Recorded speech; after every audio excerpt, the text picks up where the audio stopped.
Hello, everyone. Welcome to Career Hustle and Flow. I didn't have any fancy banners here. This was on the fly. I am June Coloriso, one of your favorite tech recruiters and career coach. I don't have a special mic to pass over to my lady on my right. Do you want to introduce yourself for everyone in the community? Hey everyone, it's been a hot minute. Valerie Mecki, a SEO analyst and a content writer. And I am so glad to be here, June. It's been so long, and can you believe it? We're going into the 5th month. Oh my gosh, and we are Q2 of the year. Yeah. And It's been a sweet hot minute. Mm-hmm. I could not figure out how to utilize StreamYard. And I wanted to take this advantage of my day off thanks to my amazing company, Meta. We have a Meta day off. So it's a day that we can take a little recharge, do a little bit of self-care. So I texted Valerie this week and I'm like, let's go live and let's do a quick check-in. That's her self-care, everyone. Self-care. This is what I love to do. As I miss going lives with Val, I just want to say what's up to the community. We have a full house here. I see Yasmin.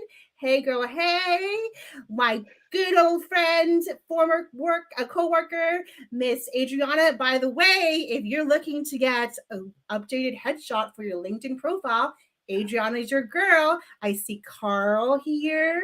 I see William here as well. I don't know why you're showing up as LinkedIn user, but hey, what's up? Happy Friday, y'all. But take that comment, the best recruiter. Thank you. Awesome. Well, I'm so excited to see everyone here. It's been so long. Before we go into our topic of discussion today, and it was your idea to talk about the big regret. Let's do some quick updates. We do have a hard stop a little bit before 9 because Val has to head to a meeting. But Val, what's up with you, boo? How's everything going in your new role? How's everything in life, your business? It's so amazing. Just, comparing it to where I was at last year. I mean, last year was great. It was a lot of growing, but I feel like this year I'm finally all the seeds that I've sown in are blooming and flourishing. I work for a fashion retail company. I'm writing for them to optimize their website. And I also have other clients that I help with their search engine optimization for their own website. And I write content on their website. And I'm really am having a lot of fun. I mean, who could say that about work? Oh my gosh, I know. And life, right?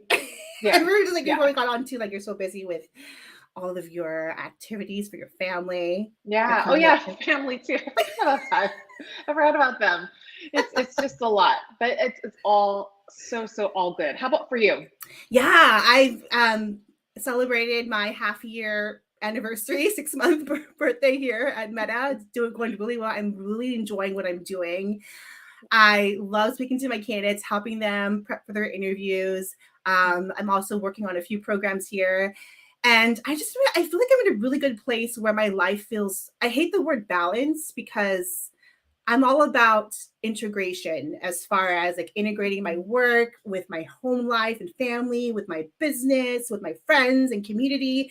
And I feel that I'm in a place where I could do all of that. And the last time we talked about what was our theme for the year. And my theme is I'm still on theme as far as being intentional and also setting boundaries and the power of saying no. And maybe it sounds like you're really in a place of, if it's not balanced, then it's kind of like fulfillment, right? Yes. Hey, Sheree. Hi. My regret is not seeing my values sooner. Oh, I think Sheree wants to talk about our topic now. Yeah. It's perfect. Yeah. We are talking about regrets. Yes. Yes. So do you want to kind of set the context as far as what we're going to talk about today? Because we talked about what should we talk about on our live? And I'm going to be honest with you. I've just been so deep into work. I haven't been keeping up with what's going on in the job market and what's going on with job seekers and just professionals, right? So do you want to give a quick intro? I'm like you too. I'm not in, as much as I wish I could be on LinkedIn. I wish I was, but I always have one ear on what's going on with people who are thinking about changing their careers. I still have my blog, Oh Hello Work Life. It's all about career changing, especially for really dedicated to mid-career professionals. And what's happening and what I'm hearing a lot is there was this whole thing about the Great Resignation during the pandemic. People had a moment to really think and reassess, like, do I like what I'm doing? Do I like my job? Do I like my career? Do I like my company? And then with that, the result was a lot of people did resign over the summer. And so now, fast forward, it's become to the big regret. People may have worked in their new company for 2 to 3 months, then realize like maybe the grass isn't greener here, and maybe I had it pretty good, or I shouldn't have changed at all. And so I think a lot of people maybe can relate to that, or maybe they just still feel like they're still stuck in that, should I make that move? Like, I think people aren't really figuring, they're still trying to figure out what to do next. Yeah. And I pulled up this article because I'm gonna share this in the comments. It's an article by Forbes, how to avoid the big regrets when switching jobs. And I want to pull out this stat right here too. They mentioned that I want to read this really quickly. It says there's a catch. There is a catch to be aware of when you switch jobs. A recent Harvard Business Review piece reported that 30% of people who left their jobs for greener pastures didn't have a good outcome. I thought that was really interesting. Yeah. I think also it has to deal with, and maybe you can speak to this, but I did have another job before this job right now at the fashion retail company. I was, writing for another online company, and the interview went really, pretty quickly. It was my first, salary job to be a content writer. I was excited about that, but I could already tell like the onboarding and the interview process wasn't really up to my standard. But I just figured, hey, I'm new to this, to this role, so I'm just going to take what I can get. Right? You and I have very similar situations. We come from being laid off. And so I think that also plays into our consideration of accepting a job. And for me, it was finally being accepted and recognized at a professional level. So I did say yes, but I definitely ignored the signs. So the difference between what I found with this first job that I had left after about 5 months, the next job, it was the way that the onboarding was, the recruiting was so different. They asked so much questions, and I felt like I understood the process along the way. So I think that has a lot to do with it. If you're moving and going to another company, just take the time to ask a lot of questions. It goes back and forth. Oh, for sure. I always remind people too, like my candidates, professionals, job seekers, you're also interviewing the company as well. Mm-hmm. And and our stories are very similar as far as, when we entered back into the job market. I was in a similar situation too, where I gave myself a timeline. I told myself I want to be back working in tech, in recruiting by April of last year. And once I said that, that's when interviews started to come. And we were at a point too where we wanted to refinance our mortgage. And I did what I always tell my clients not to do as far as accepting the first offer. And that's what I did. And the company where I did that too. Yeah, we both did. We both and did. If anyone else in the audience has done that too, because out of what your past experience, what you bring into the situation, that is okay. That's totally normal. But share in the comments and let us know if that. Yeah, let us know if you had to take that first offer, or if you had to settle. And the company that I was at before, there was nothing wrong with the company. It's just that I'm in a position where I just really want to be somewhere where I feel I could be my full self and appreciated. And also too, I wanted more like security and stability. And me coming from being laid off from a startup during the pandemic, I just got almost like some PTSD, like in that new company, right? And I I was listening and we are talking about this before when we went live. We need to be mindful and pay attention to the energy, right? Mhm. And my energy just wasn't aligning with where I was, right? And so I just put it out there. I told myself I'm going to give myself a year at this company, and I'll be open to see what happens. And I wrote this down in my journal that, I'm going to work for one of my dream companies. I didn't think it was going to happen that quick, but it happened. So that's why I don't know. I'm a huge believer of manifestation and speaking things to existence, because it's all about the energy that you put out there. And even though I was not completely happy at my previous position, I did not let that affect my work and my hustle at work. Right. I was still performing. I was doing well still. And, so yes. So no, I remember when you had that moment. I think we talked leading into that weekend, and then you took a weekend just to like think about it and to like let it. If the first thing is A, you have to recognize it, and then B, you have to accept it, and then share it with someone. Actually, verbally share it with someone, because once you do that, it puts it out there. It's like you can't put, what do they say, like, spilled milk can go back in or in the jug or whatever, or like the toothpaste, once you squeeze it, you can't put it back in. I don't know, but you just got to put that out there, and then once you do, things can happen. You put the energy, and the energy starts to go into that direction. And the same thing happened for me. I wasn't fully fulfilled. I knew that I was just writing content, but I knew there was this technical side that I wish I had more exposure to.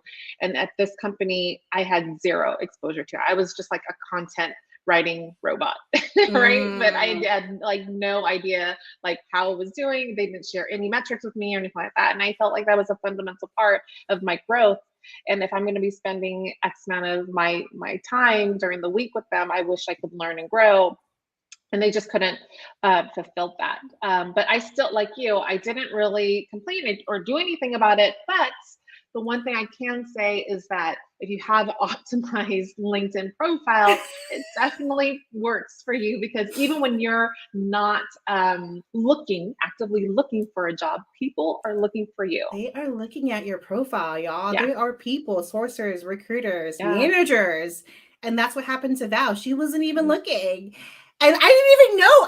I did not even know you were interviewing. And I know. I think I told you the day I accepted. You did. I didn't tell anyone. I was like, actually took my son to get his hair cut, and she texted me, June, do you have a minute? I have some news to share with you. And I kind of had a feeling what she was going to say, but when she got on the phone, she's like, I accepted an offer for like a fashion retailer. I'm like, are you kidding me?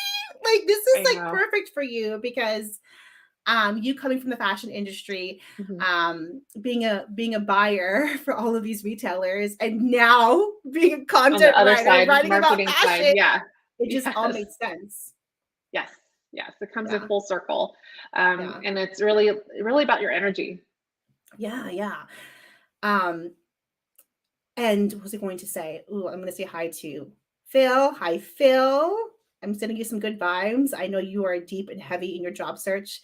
I see Laura. Hey, my fellow No Excuse Mom leader. Before we wrap up, let's talk about some tips and advice for people out there to avoid the big regrets. I mean, I wouldn't say what I shared was a regret, but there has been moments in my career where I have resigned from a job with nothing lined up. And that wasn't a regret, but I know that there was, because that actually helped me kind of pave my way into tech. But I know that there's so many people in this community that have experienced the regret where they've either didn't do their research before accepting an offer, and then they're deep into their new role, and then 6 months in, they're like, oh, this is not a good fit for me. So what is your tips, Val, as far as how people could kind of pay attention to those signs, or maybe taking a little bit more time in the front end by doing their homework before accepting a new company or accepting or maybe pivoting into a new career? Yeah, I think for sure. The one thing is, I think both you and I did a really good job about this. Is even though maybe we weren't internally satisfied with where we're at, we still put like the same amount of value, the same amount of quality of work.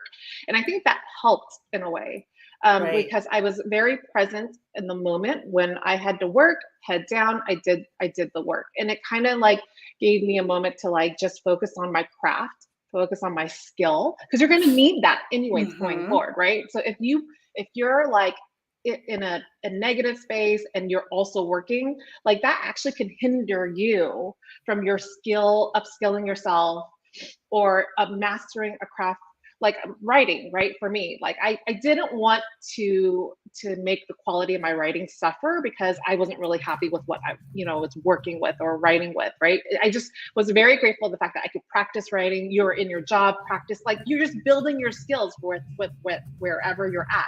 However, when those moments of quiet and when you are finally being honest with yourself and saying, you know what, this is not ideally the best thing for me, then make sure that your LinkedIn profile is optimized, that it's updated with what you're doing right now.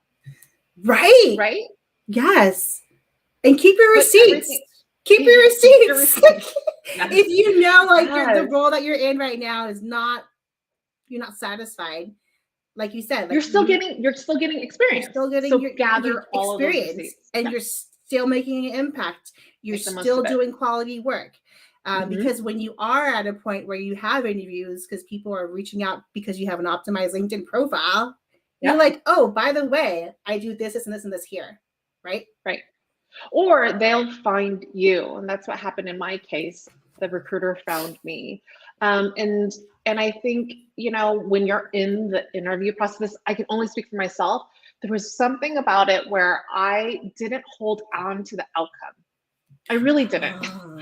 I just kind of went with it. Every time I passed the level, I was like surprised. I was like, all right, cool. This is awesome, because at the end of the day, I still had I knew when I know in experience when I didn't have a job.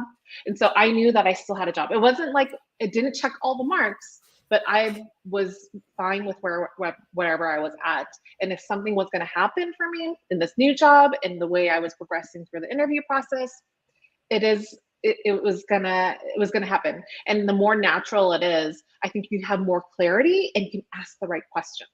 Right? Because Yes. you're not grabbing onto that outcome, right? The You're not pressure is not there. forcing to hear what you want to hear. You're just like Right. letting Kind of it going rise with to the the top. flow. Like if it You're happens, it going with the happens. flow. You're basically going in there with no expectations. Yeah.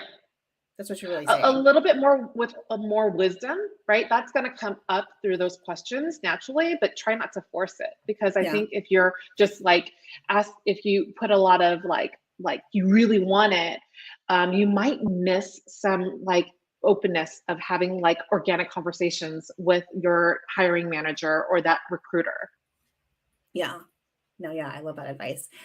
And also, like, I do want to say, like, when it comes to like career changes and factors that you're considering before accepting that new offer or new role, or things that you're considering when you're making a pivot into like a new industry, I always suggest like do your homework. Like if you're on the fence about a particular company, look up the reviews on Glassdoor, do a little search on LinkedIn and see, who you might know that works at that company.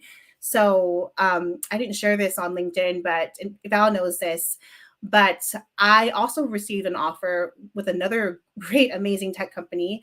And it was really hard for me to say no to them. But I did my due diligence by looking up people that I knew on LinkedIn and had conversations with them, right? So I really took the time to do some homework. So when it comes to if you're at a point where you're on the fence about a particular company, like pay attention to that energy. What are your concerns, right? What are you like put a pros and cons list together, right? And have conversations with people that you know that work there, people that you've worked with in the past or know that have worked there before, and kind of get their feedback too. Like saying, hey, I'm actually considering this company. I saw that you worked there 2 or 3 years ago. What was your experience like? Tell me everything. Because I'm contemplating about between these two companies, and I want to make sure that I make the right decision for me. What are your thoughts there? Yeah, and I think from another person's perspective of working there is going to give you a very different answer than someone that you are who's interviewing for the role. It's the cultural fit. I think that makes a really big difference, and that's what For you're going sure. to get with those informational interviews when you reach out to other people and just ask about their whole experience in general, because yeah, you're right. You have to definitely do your research. So we do listen to our advice sometimes. We do. Okay, I know you have to wrap up in a few minutes, but I do want to ask you for career changers, because we both are career changers as far as pivoting into a new profession. Yeah. What are your quick tips for people? Because I've seen it before where people make this pivot into a completely new industry, new career, and they've regretted it, right? I've seen it in the past where there's candidates in the past where I'm speaking to them and say they're doing sales, and then prior to that they were doing marketing, and then now they're trying to pivot back into marketing, right? So what is your quick, what is maybe one piece of advice for people out there that is considering to make a move in a whole completely different role and industry? Yeah. I would say that this may not be like a popular answer, but career change is challenging. So are you wanting to go back to your comfort zone because you're being challenged? Or is it really fundamentally like it doesn't align with your core values, right? Which can happen, but those are two distinctive differences. There's a difference between like working through it and then challenging yourself and growing through it and going through the growing pains, because you will feel stupid sometimes. You are a student. You are going to have to do things that you have never experienced before. But if you're not up for that and willing to get uncomfortable and be comfortable with uncomfortable, and you would rather go back to your comfort zone, then I pretty much can guarantee you about 6 months later, you're going to be unhappy again. Oh, Asaba says, got to be uncomfortable with dropping bombs. Yeah, I want to touch on that really quickly too, because what you're describing is like a little bit of imposter syndrome. Like you're like being a student, right? And you may be feeling that imposter because you're like, I'm not really grasping this new skill set. I'm going to go back into my comfort zone, what I actually know. Yes. And you're kind of like running away from that, right? And I always say, what I've been saying lately, like, let's embrace imposter syndrome really quickly, because that, like, when you are putting yourself in uncomfortable situations or unknown territory, you're growing, you're taking a risk, right? And you wouldn't have taken that risk if you didn't believe yourself, if you didn't believe in yourself, right? So take a moment, like give yourself some grace. You may not be picking up things really quickly, but that's okay, because like you said, you are a student. Right? Yeah, absolutely. Absolutely. And that's life. You got to go through it sometimes. You got to go through it, y'all. All right. This was wonderful. Maybe in 5 months we'll do it again. No. I'm hoping we could do it at least once a month. I mean, I don't know. Yeah. We'll see. Share in the comments below if you want to make that happen. Let us know if this was helpful for you. Please let us know. Hit us up. Ask any more questions. We're available. Yes. Adriana said, yes. Okay. I'm going to put some pressure on Val here. All right, y'all. Well, it's my day off. I have a call with a client, and then I am going to do some self-care today and do some spring cleaning. How are you going to wrap up your workday, Val? I am going to take my daughter shopping for a formal gown for prom. Yay. So I'm going to put my mom hat on later today. But I do wish everyone a very happy Friday, and I hope to see you all again very, very soon. Yes, happy Friday, everyone. Have a good weekend. Take care. Bye-bye. Bye.